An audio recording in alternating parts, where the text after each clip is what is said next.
Good evening. Welcome to part 4 of our discussion around our Ginkgotree pilot. For this final presentation here, we're going to talk about recommendations for instructors and making decisions about digital content.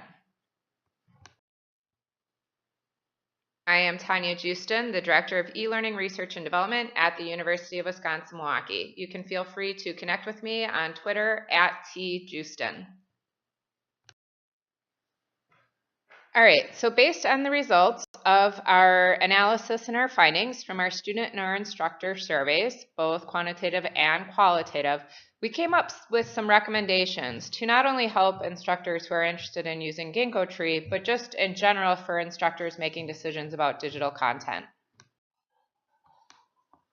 So our first recommendation is use OER. As we talked about at the end of our sort of findings presentation, when we did the independent sample t-test of OER as a grouping variable, we found out that the OER classes reported significantly higher perceptions of learning, perceptions of satisfaction, and, well, I guess not perceptions because they're actually satisfied, and perceptions of flexibility in comparison to the non-OER content courses. The second recommendation is to annotate the text. So highlight, insert comments. Our quantitative data suggests that students felt the annotations made them feel connected to their instructor and it helped them learn more. We also saw this with the course load pilot that students really appreciated the annotations. When we had asked the students which of the following types of content in Ginkgotree helped them learn information for the course, instructor annotated articles were the highest. Actually, 77% of the students agreed or strongly agreed that the instructor annotated articles helped them learn. So use OER, and when you're using text, whether it's OER or copyrighted, make sure to annotate your text. The next recommendation is to make the content active. The instructors reported that Ginkgotree actually helped allow students to see his or her thoughts. So use Ginkgotree or use different annotation and comment tools and highlighting tools to build connections with the students. Unpack your thoughts through those tools. Also, increase student engagement with the content. Include your reactions to the comment or to the content by inserting comments here and there. I like to extend the content by asking students questions through the comment function or the discussion tool. Also, illustrate specific content using rich media such as images or videos or websites with specific examples. So Flickr, YouTube, and other social media sites have great examples that you can easily grab a link and put it into Ginkgotree or put it into the digital content area of your site. Also, our qualitative instructor survey actually, found that instructors needed to take advantage more of the interactivity tools and rethink the use of the LMS discussions and Ginkgotree discussions. So one of the things that we saw in the course load pilot, was I think it was less than 40% of the instructors actually used some of those, annotation tools or interactivity tools. And we sort of see that same thing as instructors felt that they could be very useful. Some of them did use them. Maybe some of them used them minimally. But really think strategically about how you can make the content active by using some of these tools. Another recommendation is to use rich content. Now, rich meaning more cues available. And so let me explain this a little bit. I've talked in previous sessions about maybe thinking differently about recording your lectures in the face-to-face classroom and using those in an online class. I still think that's an awful idea, and I don't see anything in the data that says that that's what we should be doing. I know lots of us in the early days, I taught my first online class in 2001. We just had these text-based lectures, and then later as software developed, we started doing fancier lectures like audio PowerPoints or voiceover PowerPoints like this one that you have right here. But we really found out in class doing 50-minute audio PowerPoints students did not find those of use, that they much rather preferred, I think it's like over 60% of them preferred just using either the text or text in combination with the audio. And we know from the Barbara Means study that actually text plus images was the only method that significantly impacted learning. Now, technologies are evolving very quickly, and also our students' familiarity socially in reading digital content is evolving.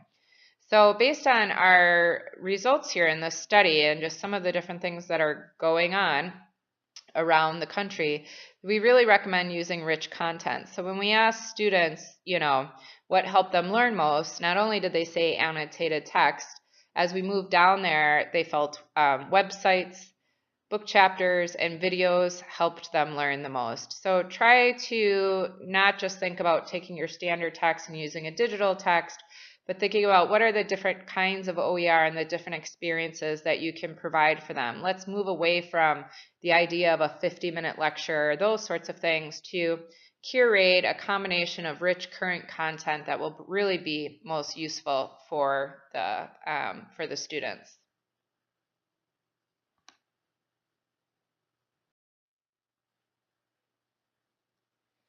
Now, one of the things to think about if you are going to use Ginkgotree and you are specifically using it, or one of the primary reasons you're using it is to decrease cost, which should be a primary reason on why you're using it, in addition to increasing interactivity and engagement. But sometimes if you are using copyrighted materials in your course, or a significant amount of copyright materials in your course, make sure to find out just how good of a deal that you are getting or that your students are going to be getting before moving forth with Ginkgotree. There are times, and Ginkgotree, by the way, is always negotiating deals with publishers and different things like that. And so we're seeing new atomized pricing, so you can sort of rent, allocate that students or identify that students should be renting certain chapters for a semester, different things like this that are driving down the price. But you want to just make sure. Sometimes if you have a low-cost text for your class, let's say it's a $40 text, Ginkgotree might not save you that much. So you want to do the cost comparison first before you spend a lot of your own time investing in Ginkgotree and then realizing that maybe it's not saving your students as much money as you thought.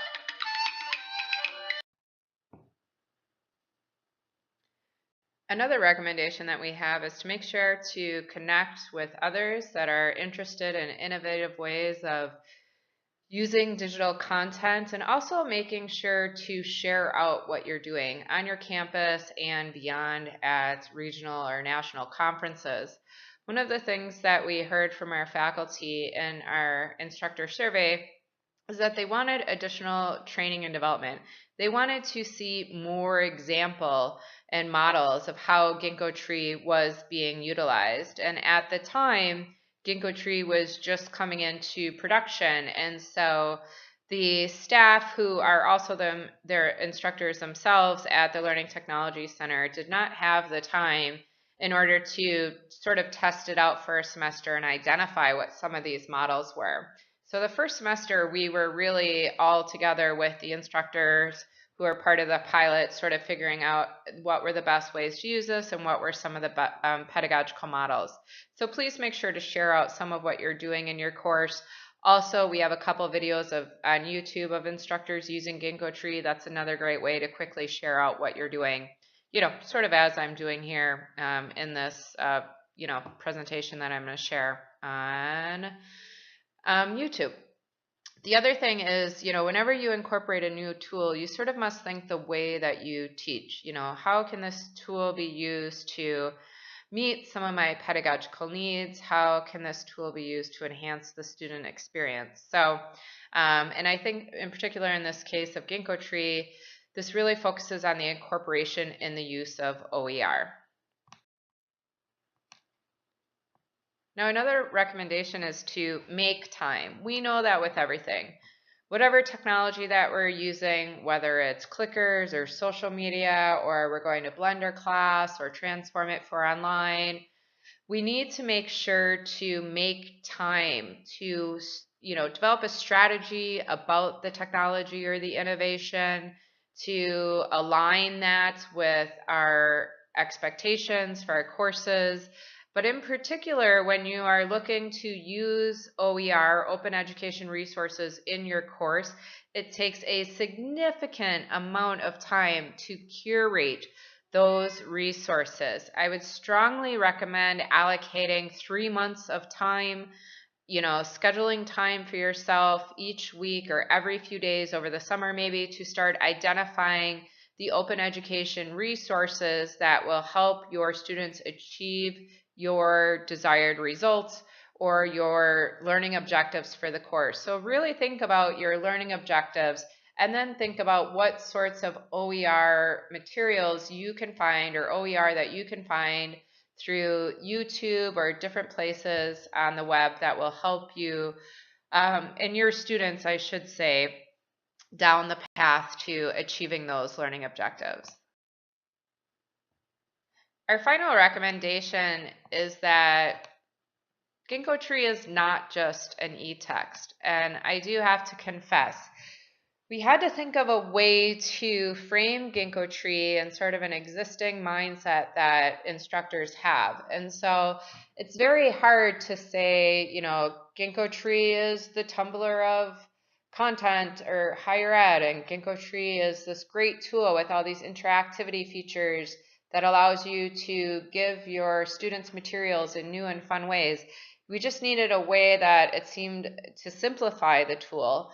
And so we did position it as sort of an etext. It's a way for you to move away from your traditional textbook and move to etext. Now, etext in its broadest term isn't just digital text.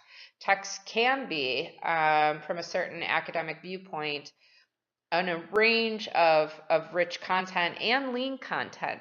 So text isn't just lean content. It really could be a range of things, but obviously we think of an etext as just a digital copy of our book or of our textbook. So one of the things that we found from our instructors, which we were really pleased to see, is that they really felt that Ginkgotree wasn't just an etext, and it's not just an add-on or a supplement or something that's nice to have. That you really need to think of it as an extension, of your classroom space. And also you need to take advantage of the opportunity to diversify the students' learning materials rather than just have Ginkgotree serve as this repository for articles and book chapters. And another instructor had commented that you need to get the students active immediately, get them into discussions about the content immediately, if that is the way strategically that you've planned to do it. One of the things that we've really found is that no, Ginkgotree is not just an etext, it's not just an add-on. Here's our course site and here's the etext over here, here's a link to it.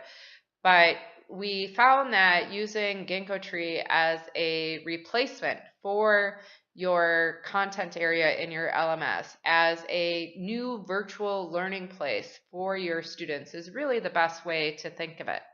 So that's our final recommendation. Ginkgotree is not just an etext. Think of it as a new virtual space that you will plan learning experiences for your students. So thanks for listening. You can connect with me on Twitter at TJOOSTEN, at Tjoosten. Thanks.